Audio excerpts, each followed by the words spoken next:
감동이 여러분 모두에게 가득하기를 주의 이름으로 축복합니다. 이 시간 우리 다 같이 예수님 기쁜 성탄절입니다. 사랑합니다. 축복합니다. 인사 한번 나누겠습니다. 예수님 기쁜 성탄절입니다. 사랑합니다. 축복합니다. 이 세상의 구원자로 또 그리스도로 오신 예수님은 어떤 분입니까? 일찍이 주전 800년 전에 유다 나라 예루살렘에서 예언 활동을 했던 이사야는 구주 예수님에 대하여 이렇게 말씀했습니다. 이사야 9장 6절에 이는 한 아기가 우리에게 낳고 한 아들을 우리에게 주신 바 되었는데 그의 어깨에는 정사를 메었고 그의 이름은 기묘자라 모사라 전능하신 하나님이라 영존하시는 아버지라 평강의 왕이라 할 것입니다. 한 아기가 태어난다고 했습니다. 그런데 그 아기가 누구입니까? 전능하신 하나님이라고 했습니다. 영존하시는 아버지라고 했습니다. 그리고 평강의 왕이라고 했습니다. 하나님께서 이사야 선지자를 통해서 말씀해 주신 대로 한 아기가 유대 땅 베들레헴에 태어났습니다. 목자들이 밤에 양떼를 지키고 있었습니다. 그때 이상한 현상이 나타났어요. 하나님의 사자가 목자들 곁에 서 있습니다. 하나님의 영광이 찬란하게 목자들을 비추었습니다. 한밤중에 양떼를 지키고 있던 목자들은 무서웠습니다. 두려웠습니다. 그러더니 천사가 목자들에게 이렇게 말합니다. 무서워하지 말라. 보라, 내가 온 백성에게 미칠 큰 기쁨의 좋은 소식을 너희에게 전하노라. 오늘 다윗의 동네에 너희를 위하여 구주가 나셨으니 곧 그리스도 주시니라. 구주가 나셨습니다. 그리스도께서 이 세상에 강림하셨습니다. 이것이 예수님의 성탄입니다. 예수님께서 이 세상의 구주로 탄생하신 시기는 로마의 가이사 아구스토가 통치하던 때였습니다. 여기서 가이사 아구스토는 로마의 아우구스투스 황제를 가리킵니다. 그의 본명은 옥타비아누스였습니다. 이 아우구스투스는 주전 31년에 악티움 해전에서 승리한 후에 안토니우스를 물리치고 로마 제국 전체에 대한 단독 통치권을 쥐게 되고 주전 30년에는 로마의 최고 사령관이 됩니다. 그리고 로마 원로원의 수장이 되는 것입니다. 그리고 주전 27년에 로마 원로원으로부터 아우구스투스라는 칭호를 수여받습니다. 아우구스투스 이 말의 의미는 숭고한 자, 고귀한 자, 지구한 자 그런 뜻입니다. 이 사람이 로마 제국의 최초의 황제가 되는 것입니다. 이 칭호를 부여받은 아우구스투스는 거의 신적인 존재로 추앙받습니다.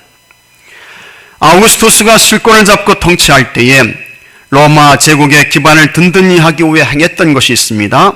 로마 제국 전역에 걸쳐서 국세조사와 인구조사를 했습니다.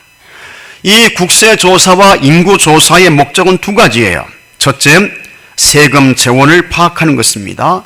둘째, 유사시에 군대 동원 능력을 조사하기 위한 것이었습니다. 이렇게 아우구스투스가 로마를 통치할 때에 이스라엘 나라는 어떤 처지에 있었느냐? 그 당시에 이스라엘은 로마의 식민지 지배를 받고 있었습니다.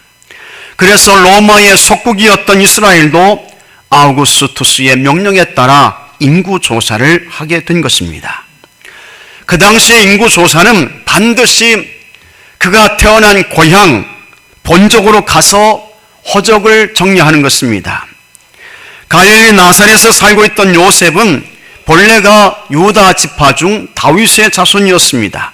그래서 요셉이 다윗의 동리로 불리는 베들레헴으로 갔던 것입니다.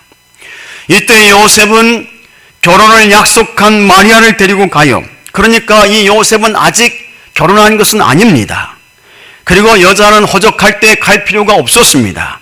그러나 요셉은 약혼한 마리아를 데리고 베들레헴으로 가는데 아마도 처녀로 임신한 마리아를 혼자 두고 가는 것이 요셉에게 마음에 걸렸던 것 같습니다.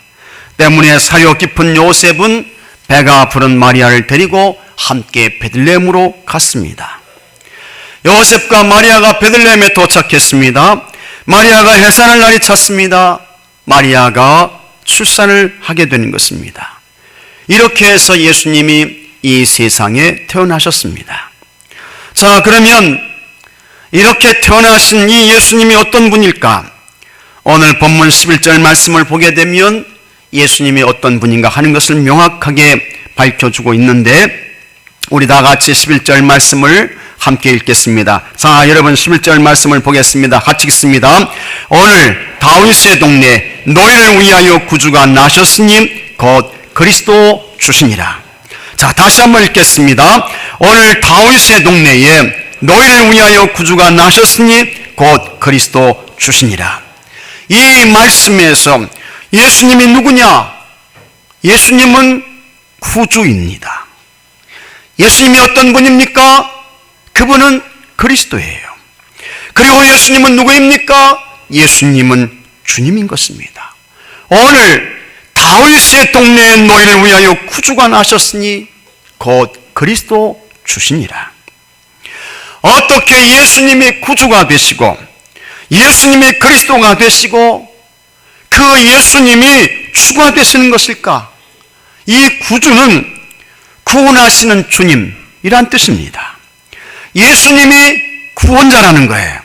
이것을 다른 말로 바꾸면 예수님이 허물과 죄에서 구원할 분이다 라고 하는 것입니다.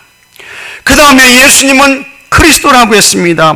이 그리스도는 기름 부음을 받은 자란 뜻입니다. 이것은 예수님의 신성을 말씀하는 것입니다.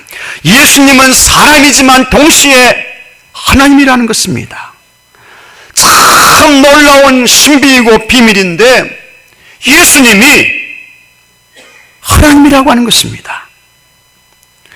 또 하나 예수님은 주님이라고 했습니다. 그리스도 주시니라. 여기서 주는 큐리오스라고 하는데 이것의 의미는 주인, 통치자 그런 뜻이에요. 그러니까 이 예수님이 누구냐? 예수님은 구주, 곧 구원자입니다. 그 다음에 예수님의 누구입니까? 그리스도예요. 하나님인 것입니다. 그리고 또 하나 예수님은 주라고 했습니다. 예수님이 주인이고 예수님이 통치자다 라고 하는 것입니다. 아니 어떻게 예수님이 구원자도 되고 예수님이 그리스도 하나님도 되고 예수님이 주, 통치자, 어떻게 예수님이 이렇게 될 수 있습니까? 이거 참 놀라운 비밀이고 신비인데 이것에 대한 대답이 여러분 마태복음 1장 18절에 있습니다. 마태복음 1장 18절에 예수 그리스도의 나심은 이러하니라. 그의 어머니 마리아가 요셉과 약혼하고 동거하기 전에 성령으로 잉태된 것이 나타났더니 했습니다. 마리아가 예수님을 어떻게 임신했어요? 예수님은 성령으로 잉태된 줄로 믿으시기 바랍니다. 이 말씀 우리가 꼭 믿어야 돼요. 이 말씀 안 믿으면 안 됩니다. 요셉은 마리아와 결혼을 약속했습니다. 그런데 이미 벌써 처녀인 마리아가 임신을 한 거예요. 요셉은 이로운 사람이었다고 했습니다. 그래서 요셉이 이 일을 조용히 끝내려고 했습니다. 당시에 처녀가 임신하면 큰일 납니다. 보통 일이 아니에요. 사람들에게 끌려가가지고 처녀가 임신을 하게 되면 부정한 여자라고 해가지고 돌에 맞아서 죽게 되는 것입니다. 무서웠습니다. 때문에 요셉은 마리아와의 관계를 조용히 정리하려고 했습니다. 사람들에게 마리아 임신 사실을 알리면 이 마리아가 죽어요. 그러니까 아무한테도 말하지 않고 조용히 약혼을 파기하려고 했던 것입니다. 그때 하나님의 사자가 다시 요셉을 찾아오는 것입니다. 요셉에게 마리아의 성령 잉태를 고지합니다. 마태복음 1장 20절에 이 일을 생각할 때에 주의 사자가 현몽하여 이르되 다윗의 자손 요셉아 내 아내 마리아 데려오기를 무서워하지 말라. 그에게 잉태된 자는 다 같이 하겠습니다. 성령으로 된 것이라. 할렐루야. 믿습니까 여러분? 성령으로 된 것이라. 그에게 잉태된 자는 성령으로 된 것이라. 예수님은 마리아의 몸에서 성령으로 잉태되셨습니다. 그렇게 성령으로 잉태된 예수님은 그래서 구주가 되시는 것입니다. 구주는 죄에서 구원하시는 분인데 우리와 똑같은 방법으로 예수님께서 태어났다고 하면 그 예수님은 우리와 다름없는 죄인이 되시는 것입니다. 죄인이 죄인을 구원할 수는 없어요. 안 됩니다. 그러나 우리 예수님은 성령으로 잉태되셨기 때문에 죄가 없습니다. 그렇게 성령으로 잉태되신 그 예수님은 우리의 구주, 구원자가 되시는 줄로 믿으시기 바랍니다. 그 다음에 그렇게 성령님의 잉태로 태어나신 예수님은 죄가 없으신 분이기 때문에 죄 없으신 그 예수님이 그리스도가 되는 것입니다. 하나님이 되시는 거예요. 사람은 죄인이 아닌 사람이 없습니다. 다 죄인입니다. 의인은 없나니 하나도 없다고 했습니다. 모든 사람이 죄를 범하였기 때문에 하나님의 영광에 이르지 못하였다고 했습니다. 하지만 예수님은 성령으로 잉태되셨기 때문에 그분은 죄가 없으시고 그렇게 죄가 없으신 예수님은 그리스도 곧 하나님이 되는 것입니다. 그리고 예수님은 주님이 되신다고 했습니다. 예수님이 세상 모든 것의 주인이세요. 예수님이 통치자입니다. 왜냐하면 그 예수님은 참 하나님이시기 때문입니다. 이렇게 예수님은 구주입니다. 이렇게 예수님은 그리스도입니다. 이렇게 예수님은 주님이십니다. 할렐루야. 믿습니까 여러분? 이거 꼭 믿어야 돼요. 꼭 믿어야 됩니다. 이와 같은 구주가 되시는 예수님, 그리스도가 되시는 예수님, 주님이 되시는 예수님께서 이 세상에 태어나셨습니다. 그러니 이것이 얼마나 여러분 기쁜 소식인지요. 얼마나 기쁜지요. 구주가 되시는 예수님, 우리를 죄에서 구원하시는 예수님, 그리스도 하나님께서 참 통치자가 되시는 주님께서 이 세상에 태어나신 거예요. 이것이 예수님의 성탄인 것입니다. 최고의 기쁜 소식이죠. 복음 중에 복음인 것입니다. 그래서 천사들이 외쳤습니다. 10절에 천사가 이르되 무서워하지 말라. 보라 내가 온 백성에게 미칠 큰 기쁨의 좋은 소식을 너희에게 전하노라. 예수님의 탄생은 온 백성 모든 열방에게 가장 좋은 기쁨의 좋은 소식입니다. 왜 그렇습니까? 무엇 때문에요? 죄와 허물로 이미 죽어서 어떤 희망이나 기대도 없었던 우리에게 우리를 죄에서 구원할 구주 그리스도 메시아 주님이 오셨기 때문입니다. 그래서 예수님 성탄절이 기쁜 것입니다. 그렇기 때문에 이 성탄절은 감사이고 감동이고 감격인 것입니다. 그런데 구주로 오신 예수님, 메시아 그리스도로 오신 예수님, 주님으로 오신 예수님께서 어디서 태어나셨느냐? 마국간이에요. 마국간에서 나십니다. 그렇게 태어나신 예수님이 어디에서 누우셨습니까?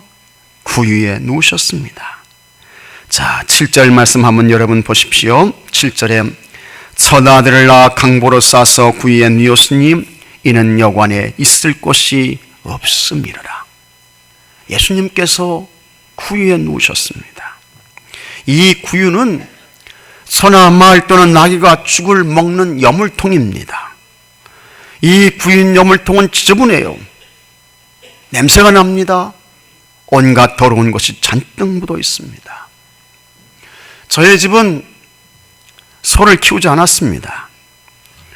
그래서 저의 집에는 외양간이 없었습니다. 그러나 제가 어려서 성장할 때에 우리 동네에서 소를 키우는 집이 꽤 있었어요. 그래서 보게 되면 외양간은 참 허접하지요. 바닥에 대충 집을 깔아 놓았습니다. 그곳에는 소의 배설물이 잔뜩 쌓여 있었습니다. 여물통이 있는데 나무로 깎아서 만들었거나 아니면 다 쓰고 버린 타이어를 절반 잘라가지고 그걸 여물통으로 쓰는 거예요. 이리저리 외양간에서 굴러다니다가 소에게 여물을 줄 때 그것을 끌어와가지고 그곳에 이제 쇠죽을 붓는 것입니다. 그러면 한겨울에 이제 김이 모락모락 올라가는 그 쇠죽을 소가 씩씩거리면서 먹던 그와 같은 기억이 있습니다. 여물통 구유가 그런 것입니다. 그런데 예수님께서 태어나시고 예수님이 계실 곳이 없어서 서나마을 혹은 나귀 여물통 구유에 예수님 누우셨습니다. 세상에 어찌 이럴 수 있을까? 어떻게 이럴 수 있어요? 하지만 이것은 여러분 꾸며낸 이야기 아닙니다. 사실입니다. 실제였습니다. 그렇게 마구간에서 태어나신 예수님, 구유에 누우신 예수님, 그러니 예수님의 탄생은 사실 비참했던 것입니다. 너무 슬펐어요. 구주이신 예수님께서, 그리스도 하나님께서, 참 주인께서 이렇게 이 세상에 태어나셨던 것입니다. 여기서 우리는 여러분 이와 같은 질문을 할 수 있습니다. 아니, 태어나신 그 예수님을 바닥에 뉘어도 되고 안고 있어도 되는데 왜 하필 그 지저분하고 더러운 구유에 예수님을 뉘었을까? 여기에는 다음과 같은 아주 중요한 성경적 이유가 있습니다. 첫째로 예수님의 겸손을 말씀하는 것입니다. 하나님께서 사람의 몸을 입고 이 땅에 찾아오신 것이 겸손입니다. 내려놓음, 자기 낮춤입니다. 그런데 예수님의 겸손은 이 정도 순에서 끝나지 않습니다. 더 내려놓음, 더 낮춤이었습니다. 구주가 되시는 예수님, 메시아 그리스도 하나님이신 예수님, 주인이신 예수님께서 마국간에서 태어나시고 이것도 부족해서 예수님을 강보로 쌓았습니다. 이 강보는 찢다는 뜻입니다. 급하게 찢어서 예수님을 쌌어요. 뭘 찢었겠습니까? 아마도 요셉의 옷이었던지 마리아의 옷을 찢어서 예수님을 쌌습니다. 이것만 해도 예수님의 겸손을 보여주기에 충분했습니다. 모자람이 전혀 없어요. 하지만 여기서 그치지 않고 하늘의 영광 보좌를 버리신 예수님, 마국간에서 태어나신 예수님, 강보로 싸신 예수님을 구유에 뉘었습니다. 겸손하고 또 겸손하고 다시 또 겸손하고 끝까지 겸손하신 예수님을 보여주고 있는 것입니다. 그래서 이 성탄절은 뭐냐?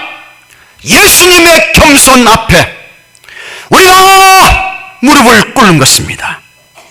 겸손의 왕, 겸손의 주님으로 오신 예수님을 교만하고 거만하며 착한 척하는 불쌍한 우리를 치고 쪼개서 그 겸손하신 예수님으로 우리 속을 채우는 것이 성탄절이다 라고 하는 것입니다.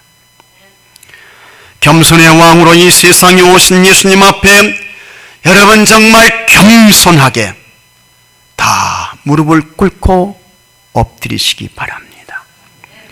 겸손의 예수님을 높이 경배하시기 바랍니다. 그리고 예수님의 겸손을 배우고 예수님의 겸손으로 여러분의 속을 가득가득 채우는 겸손의 성탄절이 되기를 바랍니다. 둘째로 예수님이 생명의 양식이 됨을 말씀하는 것입니다. 구유는 짐승의 먹이를 담는 여물통이라고 했습니다. 여물통의 먹이를 소나 말이나 나귀가 먹어요. 그 구유에 있는 양식은 소나 말이나 나귀에게 생명의 양식입니다. 구유에 있는 양식을 소나 말이나 나귀가 먹고 취함으로 힘을 얻지 않습니까? 우유를 만들어내요. 밭을 갈거나 무거운 짐을 운반하는 것입니다. 그러나 구유에 있는 양식을 먹지 못하면 그 짐승은 살지 못합니다. 일도 못해요. 기능과 역할을 제대로 수행할 수 없습니다. 사람에게는 꼭 필요한 세 가지가 있습니다. 의식주입니다. 사람은 옷을 입고 삽니다. 더군다나 요즘같이 추운 겨울에는 따뜻하게 옷을 입어야 합니다. 몸의 온도를 빼앗기지 않도록 해야 돼요. 몸의 온도가 내려가면 질병이 침범합니다. 면역이 떨어지면서 심각한 질병에 노출될 수 있습니다. 또 사람은 먹어야 살 수 있습니다. 먹지 않고 사는 사람 한 사람도 없습니다. 적당한 식사가 반드시 있어야 합니다. 그리고 사람은 집이 있어야죠. 머물 수 있는 공간, 쉴 수 있는 거처가 있어야 합니다. 그래서 의식주는 인간 생존에 있어서 기본입니다. 자, 그런데 이들 중에서 가장 먼저이고 중요한 것 하나를 꼽으라고 하면 여러분은 어디에 표시를 하겠습니까? 다 중요하죠. 다 필요합니다. 그렇지만 이 중에서 하나를 선택하라고 하면 그것은 시기입니다, 여러분. 옷이 없는 거 둘째 문제예요. 집이 없는 거 이것도 역시 둘째 문제입니다. 그러나 당장 먹지 못하면 견딜 사람이 없습니다. 버틸 장사가 없어요. 그렇게 식의 문제는 중요합니다. 시급한 것입니다. 그런데 하나님께서 이렇게 말씀하셨습니다. 신명기 8장 3절에 사람이 떡으로만 사는 것이 아니요 여호와의 입에서 나오는 모든 말씀으로 사는 줄을 내게 알게 하려 하심이니라. 사람은 육신의 떡, 세상의 빵으로만 사는 육적인 존재가 아니라고 하는 것입니다. 영적 존재인 인간이 취해야 할 영혼의 양식이 있습니다. 그 양식이 뭐냐? 예수님. 예수님이신 줄로 믿으시기 바랍니다. 예수님을 믿고 그 예수님을 취해야 그 사람이 영생을 얻습니다. 예수님께서 말씀하셨습니다. 요한복음 6장 48절에 내가 곧 생명의 떡이니라. 다시 한번. 내가 곧 생명의 떡이니라.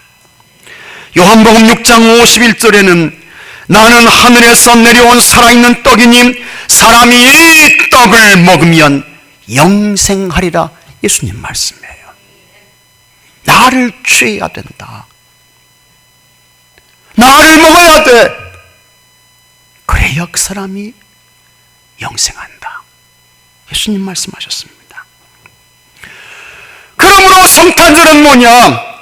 이 세상에 예수님이 생명의 떡으로 영생의 떡으로 오셨는데 그 생명의 떡이 되시는 영생의 떡이 되시는 예수님을 취하고 그 예수님으로 영생을 얻는 것입니다. 영원한 생명을 받는 거예요. 예수님께서 영생의 떡이 되어주시려고 이 땅에 사람의 몸을 입고 찾아오셨습니다. 이 예수님을 믿으시기 바랍니다. 여러분, 이 예수님을 영생의 떡으로 취하십시오.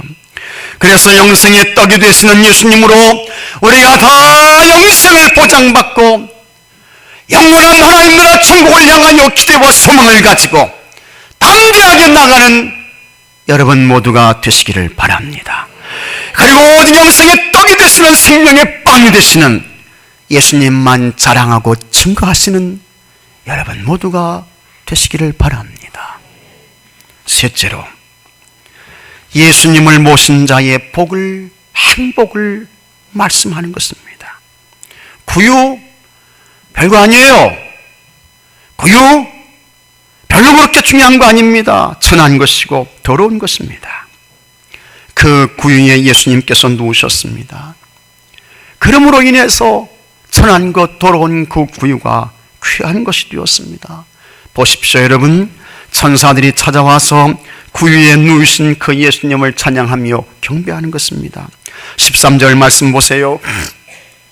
호련히 수많은 천군이 그 천사들과 함께 하나님을 찬송하여 이르되 지극히 높은 곳에서는 하나님께 영광이요 땅에서는 기뻐하신 사람들 중에 평화로다. 구유에 누우신 예수님을 보면서 경배하고 찬양하는 것입니다. 동방의 박사들은 예수님의 성탄을 알려주는 별을 보고 찾아왔습니다. 크게 기뻐하고 또 기뻐한 후에 그 구유에 누이신 예수님을 보고 엎드려 경배했습니다. 구유를 볼 때에는 경배할 자가 아니에요. 경배받을 사람이 아니에요. 그런데 예수님이 구유에 누우셨기 때문에 그 예수님을 보고 동방의 박사들이 크게 기뻐한 후에 엎드려 경배했습니다. 그리고는 예수님께 황금과 유향과 몰약을 예물로 드렸습니다. 어떻게 이런 일들이 일어났습니까? 예수님이 구유에 누우시니까 천사들이 경배했습니다. 목자들이 경배했습니다. 동방의 박사들이 경배하며 예물을 드렸습니다. 더러운 구유도 별로인 구유도 예수님께서 누우시니 귀한 것이 되었습니다. 복되고 소중한 것이 되었습니다. 여러분, 우리는 죄와 허물로 이미 벌써 죽었던 존재였습니다. 희망 없었어요. 그러나 예수님께서 이 세상에 오셔서 우리의 허물과 죄를 사해 주셨습니다. 그 예수님이 이제는 우리 인생의 삶에서 주인이 되셨습니다. 갈라디아서 2장 20절에 내가 그리스도와 함께 십자가에 못 박혔나니 그런즉 이제는 내가 사는 것이 아니요 오직 내 안에 그리스도께서 사시는 것이다. 이제 내가 육체 가운데 사는 것은 나를 사랑하사 나를 위하여 자기 자신을 버리신 하나님의 아들을 믿는 믿음 안에서 사는 것이다. 죄와 허물로 죽었을 때, 우리 속에 예수님이 없었을 때 우리는 마국간에 있는 구유와 똑같았습니다. 동급이었어요. 귀하지 않았습니다. 복되지 않았습니다. 전혀 가치가 없었습니다.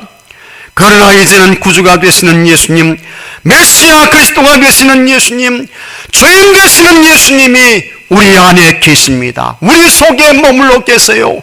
내가 그리스도와 함께 십자가에 못 박혔나니 그런즉 이제는 내가 사는 것이 아니요 오직 내 안에 그리스도께서 사시는 것이다. 그래서 여러분, 우리는 가장 소중한 존재가 되고 가장 복된 존재가 되고 이 세상, 이 땅, 이 삶에서 가장 존귀하고 높은 VIP가 된 줄로 믿으시기 바랍니다. 왜 내가 귀해요? 왜 내가 복됩니까? 예수님이, 그리스도 구원자가, 주님이 내 안에 계시기 때문에, 우리 속에 계시기 때문에 우린 가장 귀하고 복된 것입니다. 감사하고 또 감사하고 다시 또 감사하실 수 있기를 바랍니다. 하나님 나라 천국에 이르는 그날까지 예수님께서, 우리 속에 계신 예수님께서 여러분을 떠나지 않도록 예수님 잘 모시고 사시기를 바랍니다. 믿습니까 여러분? 예수님 잘 모시고 사세요. 그리고 그 예수님과 함께 가치 있고 최고의 행복한 삶을 사시는 여러분 모두가 되시기를 바랍니다. 즐거운 성탄절입니다. 감사와 감동의 성탄절입니다. 구유에 누우신 아기 예수님 성탄의 은혜와 감동이 여러분 모두에게 가득하기를 바랍니다. 다 같이 기도합시다.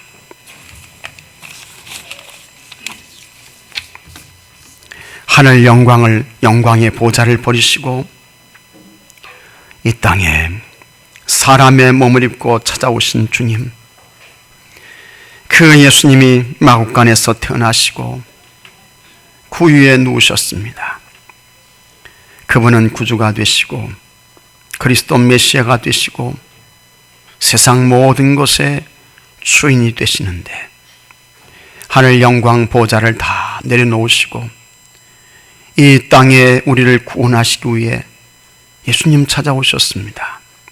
하나님께 찬양과 존귀와 영광을 올려드리옵고 이 복되고 귀한 2015년 성탄절에 그 예수님의 겸손을 배우게 하여 주시옵소서.